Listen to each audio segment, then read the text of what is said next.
जय मसीह की। आप सबका स्वागत है आज के नए एपिसोड में। परमेश्वर का धन्यवाद हो कि आज आप पास्टर आशिमा जेम्स पत्रा जी के मैसेज से ब्लेस हो रहे हैं। यदि आपकी कोई भी प्रे रिक्वेस्ट है तो आप हमें 9810585003 पर व्हाट्सएप या SMS कर सकते हैं। पास्टर जी के अन्य मैसेज सुनने के लिए आप रेडियंस ऑफ क्राइस्ट चर्च के यूट्यूब चैनल पर जा सकते हैं। वहाँ दिए गए मैसेज सुनिए, शेयर और लाइक कीजिए। आइए अब हम स्वागत करते हैं पास्टर आशिमा जी का। Praise the Lord. आप लोग सब कैसे हैं? थैंक यू सो मच, आपने मुझे मौका दिया कि मैं आपके साथ कुछ बातें शेयर कर सकूं। हम लोग लगातार कुछ हफ्तों से अपनी पहचान के बारे में बात कर रहे हैं कि हमारी पहचान मसीह में क्या है।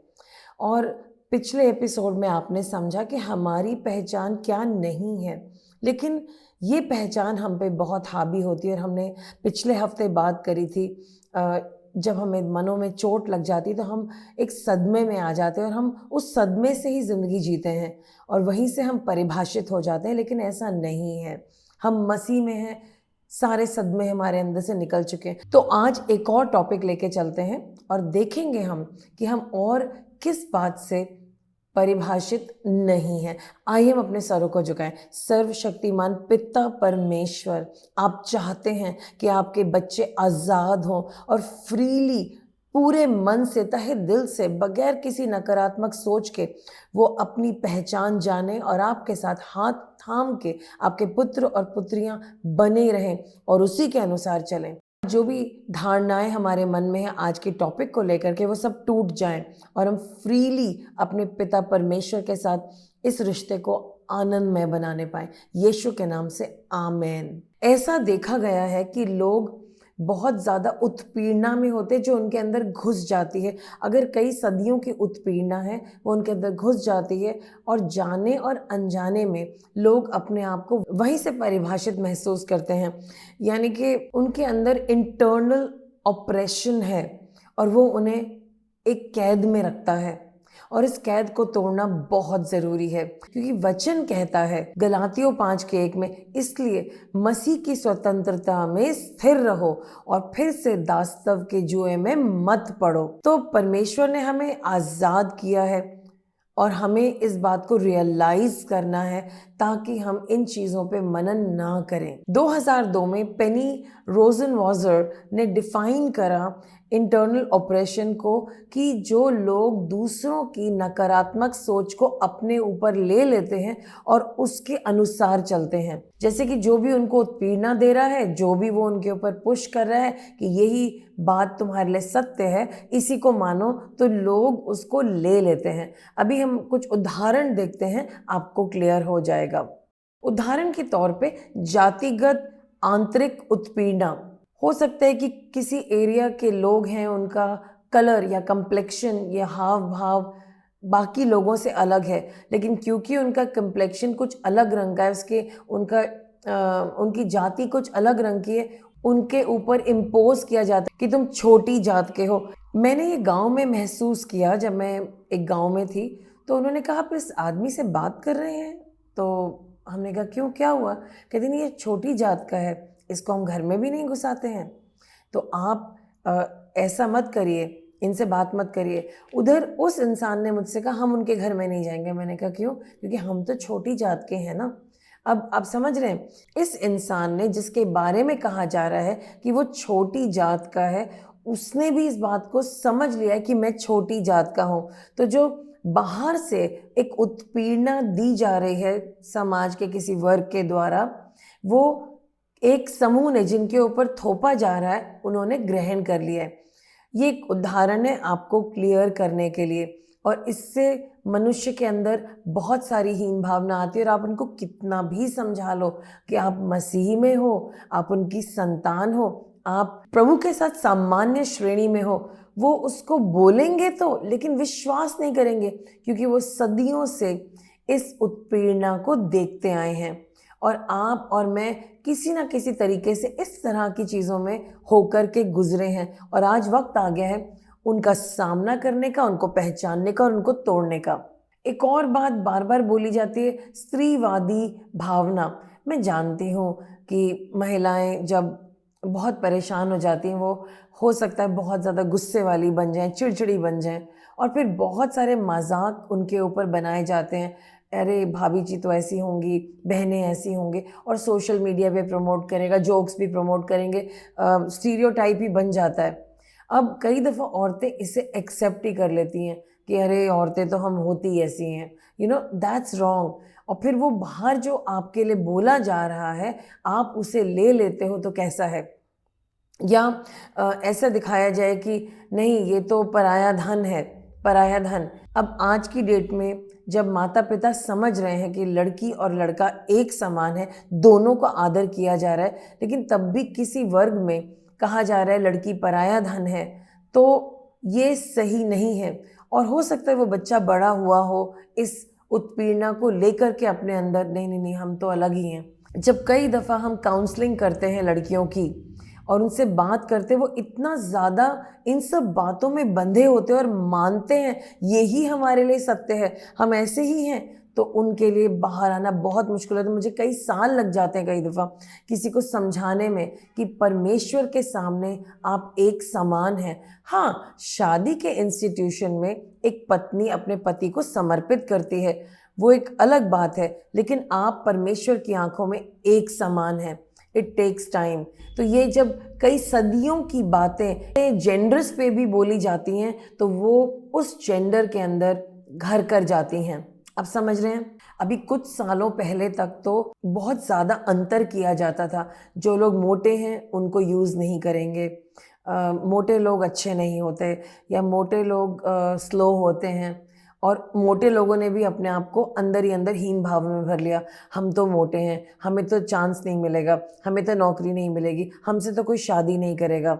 तो बहुत सारी बातें।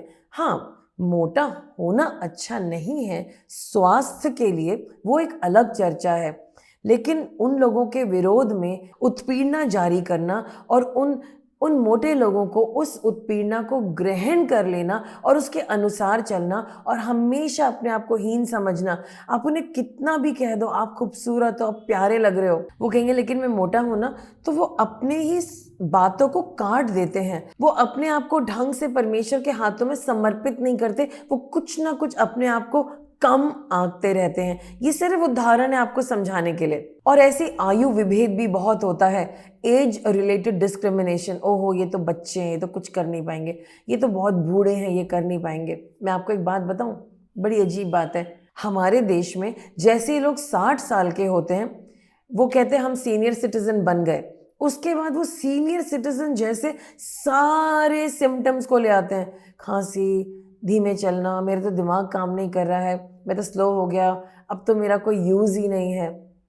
लेकिन मैं जब दूसरे देशों में गई, मैं हैरान रह गई।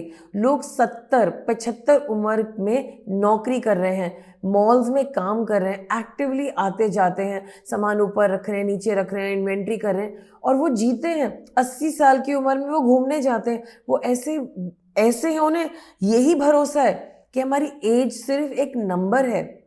लेकिन हम सब ने, यहाँ तक कि बच्चे ऐसे हैं, जैसे पापा 60 साल के, नहीं नहीं नहीं हम अपने पिता से काम नहीं करने देंगे, बेचारों ने बहुत मेहनत करी है। हाँ, ये सोच अच्छी है, हमारी ये सोच होनी चाहिए, हमें रियलाइज होना चाहिए कि हमारे माता पिता ने क्या हमारे लिए किया है, लेकिन उनसे उनकी ज़िंदगी नहीं छीननी चाहिए जिससे उनको मान्यता मिलती है, जिनसे उन्हें अच्छा लगता है। तो आप समझ रहे हैं मेरे टॉपिक को कि मैं क्या कहना चाह रही हूँ। अब हम ये समझते हैं क्यों होती है ये सब चीज़ें। तो देखा गया है एक वर्ग दूसरे वर्ग को किसी वजह से उपहास करता है उसका, या अपने मन में एक आइडिया बना लेता है उसका और उसे रिजेक्ट करता है। जैसे मैं भी एक प्रदेश में गई और वहाँ पे लोग कहते हैं या तो ये लोग रिक्शे वाले होते हैं या ये IAS ऑफिसर्स होते हैं, और या वो बोल देंगे बड़ा चालाक है ये आदमी। फिर एक और प्रदेश में मैं गई, वहाँ पे कहते हैं इनका तो इस टाइम पे सही नहीं होता है दिमाग, ये ऐसे हो जाते हैं। अब ये चीज़ें काफ़ी कम हुई हैं और बहुत सारे चुटकुले उन लोगों को लेकर के बनाए जाते थे, और उन लोगों ने भी इसे एक्सेप्ट कर लिया, और या तो वो आपके साथ हंस देंगे या इसे नॉर्मल समझेंगे, वो भी बिलीव करेंगे। तो क्या ये सही है? क्या अब वक्त नहीं आ गया, हम जब प्रभु के बच्चे हैं, कि हम इन चीज़ों का बहिष्कार करें? जब परमेश्वर ने सबको एक समान बनाया है, हमें अब चीज़ों को दूसरे ढंग से नहीं देखना चाहिए। और अगर आप भी इस तरह के पर्सिक्यूशन का या ऑपरेशन का या उत्पीड़ना का शिकार हैं, अब वक्त नहीं आ गया इनको खंडित करने का। कई दफ़ा कई जगहों पे ऑपरेशन इसलिए भी होता है, वहाँ पे कुछ रूल्स हैं लेकिन वो लिखे हुए नहीं हैं, आपको समझने चाहिए। स्पेशली देखा गया जब एक लड़की की शादी होती है, नए घर में जाती है, वो पूरी कोशिश कर रही होती है मुझे तो सबके साथ चलना है, लेकिन वहाँ पर नई नई बातें आ जाती हैं और उसको प्यार से समझाने की जगह उसके विरोध में सब अगेंस्ट हो जाती है, तो ऐसी करती है। थोड़ा सा तो वक्त दीजिए, जो भी आपकी बातें जो आपको भी याद नहीं है वो धीरे धीरे सीख रही है। क्या हम उसको टॉलरेंस नहीं दे सकते, प्रभु की ग्रेस नहीं दे सकते? बाकी लेडीज़ भी तो बहू थी ना नई, और तब उन्होंने कितना चैलेंज फेस करा। क्या हम लोग इस बात को, इस प्यार को, इस तरस को अपनी नई बहू के प्रति नहीं कर सकते? सोचने की बात है, लेकिन ये कल्चर में हो जाता है। एक और उदाहरण है, जब हम नए ऑफिस में जाते हैं, वहाँ पर हम पूरे जोश से जाते हैं, सबके साथ अच्छे से चलेंगे, बहुत मेहनत करेंगे, और फिर कुछ लोग हमें देख करके खुशी नहीं, क्योंकि वो चाहते थे उनके भाई की नौकरी वो लग जाए, या कुछ भी कारण हो सकता है, और वो आपके आने से पहले से ही आपको पसंद नहीं करते हैं, उन्होंने आपको देखा ही नहीं है, वो आपको पसंद नहीं करते हैं, अब जो भी आएगा, और वो आपके साथ न्याय नहीं करते, आपको राय नहीं देते, आपको ठंडा स्वभाव दिखाते हैं, कोल्ड बातें बोलते हैं, कोई मदद नहीं करते, और फिर दूसरों को आप बोलने लगेंगे ये तो ऐसे ही है। धीरे धीरे करके जो आपका उत्साह था वो ख़त्म हुआ। अब आप भी उसमें विश्वास करेंगे मेरे अंदर कोई कमी ही है, मैं ठीक से नहीं हूँ, शायद मुझे ही नहीं आता है इन लोगों के साथ चलना। लेकिन बात तो कुछ और है, और ये देखा गया है बार बार। और क्या हमें ये नहीं समझना चाहिए, ठीक है मैं एक नए ऑफिस में गया हूँ, मुझे नहीं समझ में आ रहा है, लेकिन सब कुछ तो मेरा गलत नहीं हो सकता ना, और हम उसमें विश्वास करते रहे। बट जब चारों तरफ से हमें नकारात्मक लोग मिलने लग जाते हैं, तो हम भी उस धारणा को अपना बना लेते हैं। और एक प्रॉब्लम और भी देखी गई है, जो लोग उत्पीड़ना में हैं क्योंकि वो उसको एक्सेप्ट कर चुके हैं, और जब उनके लिए कोई बोलने वाला नहीं है, तो सालों साल ये बातें चलती रहती हैं। तो अगर किसी का कोई रिप्रेजेंटेशन हो, वो उन्हें समझाए तुम बराबर के हो, तब चीज़ें बदल सकती हैं। बट प्रेज द लॉर्ड, यीशु मसीह हमें बार बार एक ही संदेश दे रहे हैं कि हम सब एक हैं, हम सब बराबर के हैं। अब मसीह में कोई यहूदी नहीं, कोई यूनानी नहीं, कोई औरत नहीं, कोई आदमी नहीं, कोई दास नहीं, कोई मालिक नहीं, सब बराबर हैं। जब हम ऐसे लोग होते हैं जिनमें उत्पीड़ना है, हमें अपने ऊपर कभी भी भरोसा नहीं होता, हम हमेशा अपने बारे में हीन भावना रखते हैं, खुद को ब्लेम करते रहते हैं, हमें अपमानित महसूस होता है, और जैसे कि अपमान हमारी ज़िंदगी की एक भाषा ही हो गई हो, परिभाषा ही हो गई हो। डरते हैं, एंग्शियस रहते हैं, घबराए रहते हैं, या पता नहीं हमारे से क्या चीज़ छिन जाएगी, एक हमेशा डर सा बना रहता है। और हम लोगों के साथ लड़ाई नहीं करते, धीरे धीरे ध्यान से बात करते हैं और उनकी बाउंड्रीज़ का ध्यान रखते हैं। और ऐसे लोग हमेशा अटपटा ही फील करते हैं, और उन्हें ऐसा लगता है कि मैं तो तुच्छ हूँ, मेरे अंदर कुछ भी अच्छा नहीं। तो क्या ये बातें सही हैं? अगर आज आपकी ज़िंदगी में किसी भी कारण से, और भी उदाहरण हो सकते हैं, किसी भी कारण से आपको ये सारे सिम्टम्स हैं, आप ऐसा फील करते हैं, आप अपने आप को जांचिए, क्योंकि जब तक ये बातें आपके अंदर ज़ोर ज़ोर से बोलती रहेंगी, धीरे धीरे भी बोलती रहेंगी, आप मसीह की पहचान को पहनोगे भी ना तो धीरे से उतर जाएगी, क्योंकि इसका शोर बहुत होगा। आज वक्त आ गया, आप उन्हें रियलाइज़ करो और खंडित करो, बस, और कुछ नहीं करना है। आप कहेंगे अरे कई सालों का है, कैसे चला जाएगा? कैसे नहीं चला जाएगा? मसीह ने हमारे लिए जो किया है वो महासागर से भी बढ़कर बड़ा है। ये छोटी छोटी चीज़ें चींटियों के समान है, झाड़ना है इन्हें, बट कैसे झड़ेंगी जब तक आप जानेंगे नहीं। और इसीलिए मैंने आपके साथ ये टॉपिक उठाया है। तो आपको इसको कैसे सॉल्व करना है, हम लोग देखेंगे दूसरा कुरिन्थियों उसका 10वां अध्याय और 5वीं वर्स, और वहां लिखा है, इसलिए हम कल्पनाओं का और हर एक ऊंची बात का जो परमेश्वर की पहचान के विरोध में उठती है उसका खंडन करें, और हर एक भावना को कैद करके मसीह का आज्ञाकारी बना देते हैं। तो ये बातें हमारे अंदर पड़ी हैं। आज आपने कुछ बातें पहचानी हैं, क्यों आप अटपटा महसूस करते हैं, क्यों आपको बहुत तुच्छ महसूस होता है, और आप बार बार अपने आप को मनाते हैं, समझाते हैं, फिर आप तुच्छ फील करते हैं, आपको हमेशा संदेह रहता है। अब आपको समझ में आ रहा है ये बातें अंदर थी, लेकिन मसीह में आप एक नई सृष्टि हैं। और ये पुरानी सोचें आप हटा दीजिए। जब आपने यीशु मसीह को ग्रहण करा, ये सब आपके अंदर से खत्म हो चुका है। अब आप मसीह के अंदर ही रमे हुए हैं। उन्हीं के शरीर के द्वारा आपका शरीर चलता है, उन्हीं का लहू आपकी रगों में दौड़ता है, उन्हीं की पहचान आप में है, उन्हीं के अंदर आप जीते हैं और संवरते हैं और परमेश्वर के पुत्र हैं। आप इस दुनिया की बातों के पुत्र पुत्रियां और रिश्तेदार नहीं। ऑफ कोर्स आपके जो मम्मी पापा हैं उनका आप आदर करेंगे, अपने भाई बहनों का आदर करेंगे, अपनी कलीसिया का आदर करेंगे। आपको एक अच्छी कलीसिया में जाना है जहाँ पर जातिवाद और भेदभाव नहीं है, जहाँ पर सब आपको एक समान देखते हैं और आपका आदर करते हैं। जब आप देखेंगे कि एक चर्च के अंदर, एक कलीसिया के अंदर सारी जाति के लोग, सब वर्ग के लोग, महिला पुरुष सब एक समान होकर के काम करते हैं, जहाँ पर औरतों को हीन भावना से नहीं देखा जाता, उनका भी उतना ही आदर किया जाता है जितना कि एक पुरुष का आदर किया जाता है। और अमीर और गरीब किसी के अंदर भेदभाव नहीं किया जाता। ऐसा चर्च में आपको ज़रूर जाना चाहिए और बहुत से अच्छे चर्च आपका इंतज़ार कर रहे हैं। देखिए, अब कुछ लोग आपको फिर भी वही बातें बोलेंगे, ठीक है, या आप फिर से वो पुरानी बातें फील करने लगेंगे। तब आपको कहना, नहीं, मैं ये हूँ ही नहीं, मैं मसीह में एक नई सृष्टि हूँ। और अगर आपको ऐसे लोग मिलते हैं, आप कहिए हम इस बारे में बात नहीं करेंगे, कृपया इस बात को, टॉपिक को मत उठाइए, क्योंकि मुझे मेरी पहचान मिल चुकी है और वो यहाँ से नहीं आती। तो आप देखेंगे कि आप बदल जाएंगे। और अंत में एक बहुत प्यारी बात जो हमेशा हेल्प करती है, फिलिपियों 4:8, इसलिए हे भाइयों, जो जो बातें सत्य हैं और जो जो बातें आदरणीय हैं और जो जो बातें उचित हैं और जो जो बातें पवित्र हैं और जो जो बातें सुहावनी हैं और जो जो बातें मनभावी हैं, अर्थात जो भी सद्गुण और प्रशंसा की बातें हैं, उन पर ध्यान लगाया करो। तो अब आपको पुरानी बातों को भूलना है, अपनी पहचान में रमना है और परमेश्वर का धन्यवाद करना है। कुछ ऐसे भी लोग देखे गए हैं कि उन्हें कहीं भी अपनापन महसूस नहीं होता। उसका कारण क्या है? और जब हम उनसे कहेंगे, देखिए हम आपसे बहुत प्यार करते हैं, we love you brother, we bless you, लेकिन वो उस बात में कभी ठहर नहीं पाते। उन्हें लगता है वो कहीं के नहीं है। लेकिन परमेश्वर यीशु मसीह में तो हमें परिवार मिल चुका है। यही हमारी नई परिभाषा है। और ये देखा गया है कि जब कोई लोग दूसरे प्रदेश से एक दूसरे प्रदेश में आते हैं, जहाँ का रहन सहन, पहनावा और नियम बिल्कुल अलग हैं, तो बड़ा अटपटा महसूस करते रहते कई दिनों तक। और जो दूसरे लोग हैं वो उनको दूसरी नज़र से देखते कि ये तो वहाँ के लोग हैं, और जहाँ से वो आए हैं वो लोग कोशिश करते बिल्कुल उनके साथ रमने की, लेकिन वो बात अलग ही रहती है।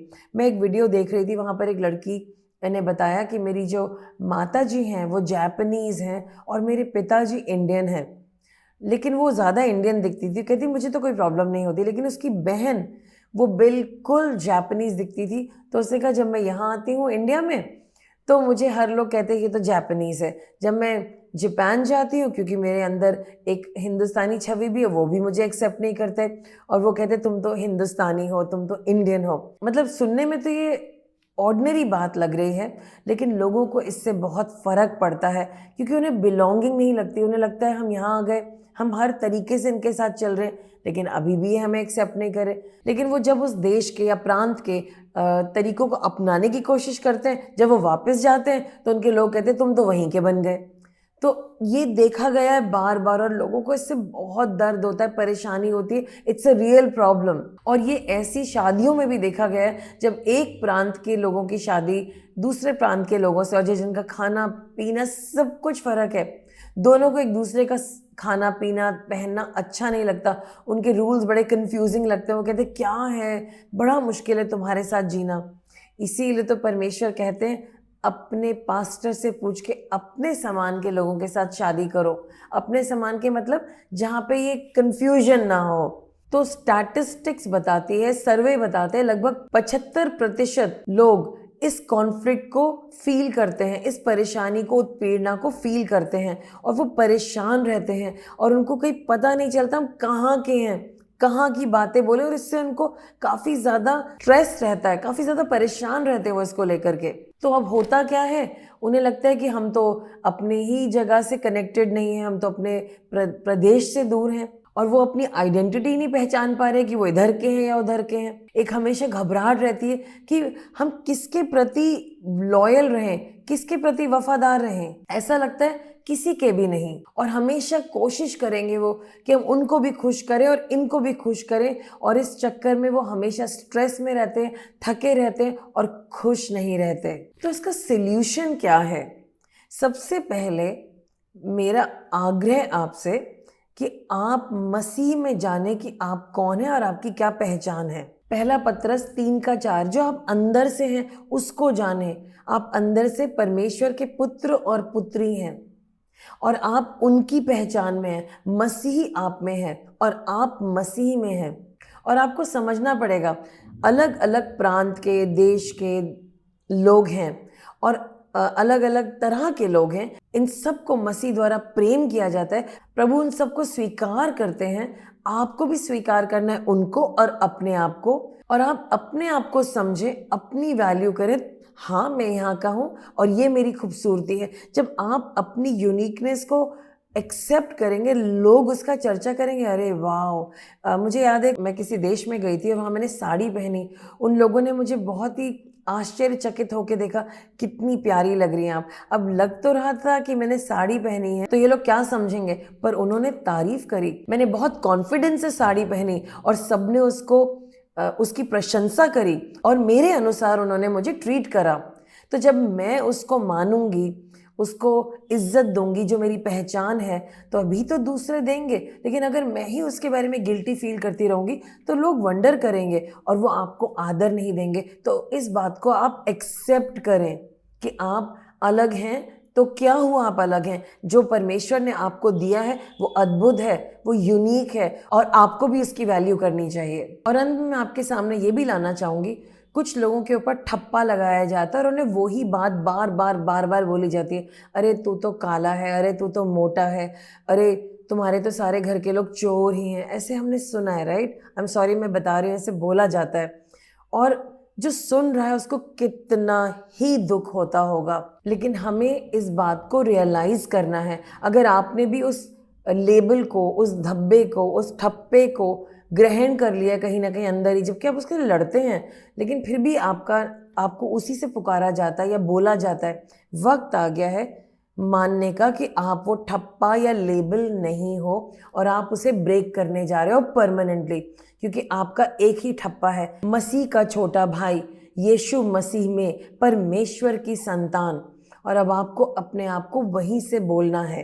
आमेन। अब हमने पहला शमूएल उसका 16:7 में पढ़ा, क्योंकि यहोवा मनुष्य के समान नहीं देखता। मनुष्य बाहरी रूप पर दृष्टि करता है, परंतु यहोवा हृदय पर दृष्टि करता है।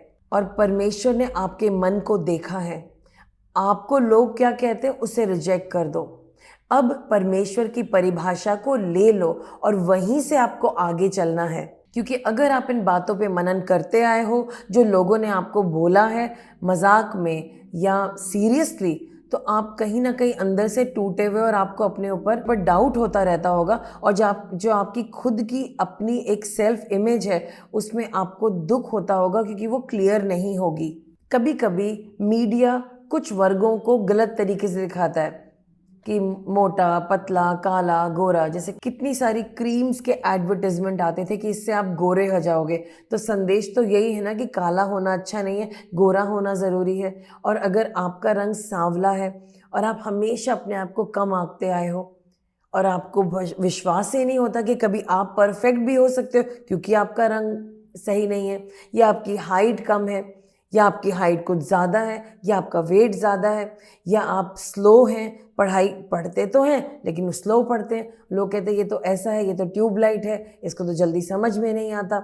तो वो बातें आप सुनते आए हो, या आपकी कोई फिजिकल लिमिटेशन आप हकलाते हैं, और लेकिन आप बात तो स्पष्ट कर लेते हैं और वो एक मेडिकल प्रॉब्लम है, लेकिन लोग आपको वहाँ से इमेज देते हैं। तो कितना दर्द होता होगा आपको, कितना बुरा लगता होगा। लेकिन आप आपका हकलाना नहीं है, आप अपना रंग नहीं है, आप अपनी हाइट, कम हाइट और मोटापा या पतला नहीं है।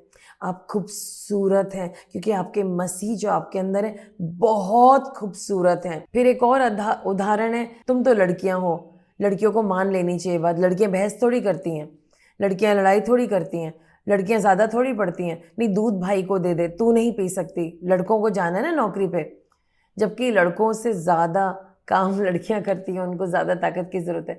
लेकिन ये बात उनको रियलाइज़ ही नहीं, परिवार को ही नहीं रियलाइज़ है, क्योंकि वो करते आ रहे हैं जो उनकी पीढ़ियों ने उनके पहले करा। लेकिन उन्हें समझ में नहीं आ रहा है, आज लड़कियां घर का भी काम कर रही हैं, बाहर का भी काम कर रही हैं, और बहुत सारे और भी सोशल प्रेशर्स हैं उनके ऊपर, ट्रिपल काम कर रही हैं लड़कों से, लेकिन सोच वही है। तो ये अभी उन्होंने रियलाइज़ नहीं करा, लेकिन इसको आज रियलाइज़ करने का समय आ गया है।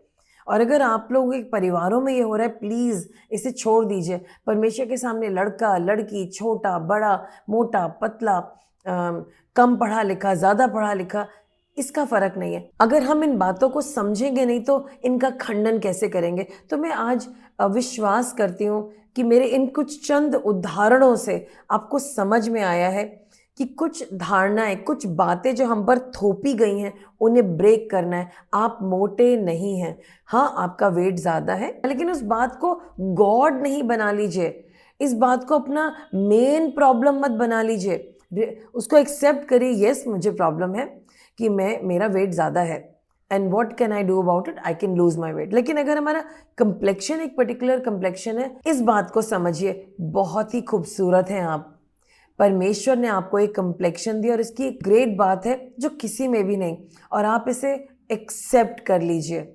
सारे दिन अपने कंप्लेक्शन के द्वारा खुद को रिजेक्ट मत करिए, और जब आप खुद को ग्रहण करेंगे, आप जहाँ भी खड़े होंगे लोगों को सिर्फ आप ही आप दिखाई देंगे, आपका कंप्लेक्शन नहीं, उनको परमेश्वर का नूर दिखाई देगा। तो आज मैं आशा करती हूँ आपको ये सारी बातें समझ में आई हैं।